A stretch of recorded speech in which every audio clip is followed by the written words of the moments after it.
आइए जानते हैं कि आप सहारा रेगिस्तान से कितने परिचित हैं। उत्तरी अफ्रीका में स्थित सहारा दुनिया का सबसे बड़ा गर्म रेगिस्तान है और अंटार्कटिका और उत्तरी आर्कटिक के ध्रुवीय रेगिस्तान के बाद तीसरा सबसे बड़ा रेगिस्तान है। सहारा नाम रेगिस्तान के लिए अरबी शब्द सहरा से लिया गया है, जिसका अर्थ है मरुस्थल। इसका विस्तार 92 लाख वर्ग किलोमीटर अर्थात पृथ्वी के भूमि क्षेत्र का लगभग 8% है। यह उत्तरी अफ्रीका के एक बड़े हिस्से में फैला हुआ है, जो कि पूरे अफ्रीकी महाद्वीप के लगभग 31% हिस्से के बराबर है।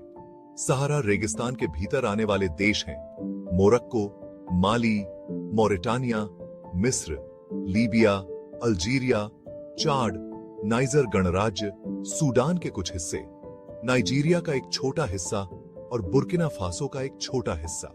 रेगिस्तान उत्तर में भूमध्य सागर और एटलस पर्वत, पूर्व में लाल सागर, पश्चिम में अटलांटिक महासागर और दक्षिण में अर्धशुष्क साहिल क्षेत्र से घिरा हुआ है। सहारा का अधिकांश भाग बंजर, चट्टानी पठारों एवं नमक के मैदानों, रेत के टीलों, पहाड़ों और सूखी घाटियों से बना है। नील और नाइजर नदियां, सीजनल लेक्स और वाटर एक्विफर्स के साथ रेगिस्तानी मरुद्यानों के लिए पानी के मुख्य स्रोत के रूप में कार्य करती हैं। सहारा की सबसे ऊंची चोटी एमी कौसी, जिसकी ऊंचाई 3415 मीटर है, जो चाड में स्थित तिबेस्टी पर्वत में एक ज्वालामुखी है। साहिल क्षेत्र उत्तर में गर्म रेगिस्तान और दक्षिण में सब सहारन अफ्रीका के आर्द्र सवाना के बीच एक ट्रांजिशन रीजन के रूप में कार्य करता है। अब बारी आती है सहारा से जुड़ी कुछ रोचक जानकारियों की। 13 सितंबर 1922 को लीबिया के एल अजीजिया में सहारा का रिकॉर्ड उच्चतम तापमान 136 डिग्री फ़ारेनहाइट दर्ज किया गया था। सहारा रेगिस्तान लगभग उतना ही बड़ा है जितना यूएसए या चीन। सहारन टीलों की ऊंचाई 180 मीटर तक हो सकती है।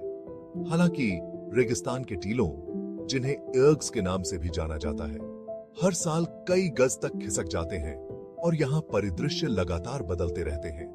आप सोच रहे होंगे, क्या सहारा जैसे रेगिस्तान में कोई रहता भी है? जी हाँ, सहारा बेडौइन खानाबदोशों का माइग्रेशन रूट है। ये खानाबदोश लोग उत्तरी अफ्रीका और मिडिल ईस्ट के आसपास अपने प्रवास के दौरान रेगिस्तान में घूमते हैं और मौसम और समुदाय की जरूरतों के आधार पर प्राकृतिक संसाधनों के पास टेंट कैंप बनाते हैं। बेडौइन खानाबदोश चरवाहा परंपराओं के साथ साथ ओरल पोएट्री के अपने समृद्ध इतिहास के लिए जाने जाते हैं। रेगिस्तान मुख्य रूप से चट्टानी हमादा लैंडस्केप से बना है। वास्तव में यहाँ केवल 30% रेत है। रेगिस्तान के शेष भाग में ग्रेवल्स, पत्थर के पठार, नमक के मैदान, शुष्क घाटियां, पहाड़, नदियां, झरने और मरुद्यान शामिल हैं। रेगिस्तान इंसानों के रहने के लिए एक कठिन परिदृश्य हो सकता है, लेकिन कई जानवर यहां आसानी से रहते हैं। ऊंट मुख्य जानवर हैं, जिन्हें आप सहारा में देखेंगे, मुख्यतः मनुष्यों द्वारा उनके उपयोग के कारण। सहारा में वन्य जीवों की अन्य उल्लेखनीय प्रजातियों में फेनेक लोमड़ी, एडैक्स एंटीलोप्स, डोरकास गजेल्स और सहारन चीते शामिल हैं। सहारा में 20 से अधिक झीलें हैं। चाड झील को छोड़कर, जो रेगिस्तान में मीठे पानी की एकमात्र झील है, ये सभी खारे पानी की झीलें हैं। सहारा में 90 से अधिक मरुद्यान भी हैं, लेकिन चूंकि वे 36 लाख मील में फैले हुए हैं, कोई भी आपको पानी की तलाश में निकलने की सलाह नहीं देगा। यह एक लंबी सैर हो सकती है। सहारा स्टार वॉर्स मूवी सीरीज के लिए एक सेट के रूप में कई बार इस्तेमाल किया गया। ट्यूनीशियाई सहारा का उपयोग टैटूइन, जो वैसे एक वास्तविक जगह है, और मटमाटा शहरों के लिए पृष्ठभूमि के रूप में किया गया है। मटमाटा वह काल्पनिक गांव है जहां ल्यूक स्काईवॉकर बड़ा हुआ था, और आज भी आप कुछ सेट देख सकते हैं जिन्हें अक्सर या तो छोड़ दिया जाता है या फिर जिज्ञासु अंदाज में दोबारा तैयार किया जाता है। हर 41,000 सालों में सहारा में रेगिस्तान और सवाना घास के मैदान आपस में बदलते रहते हैं।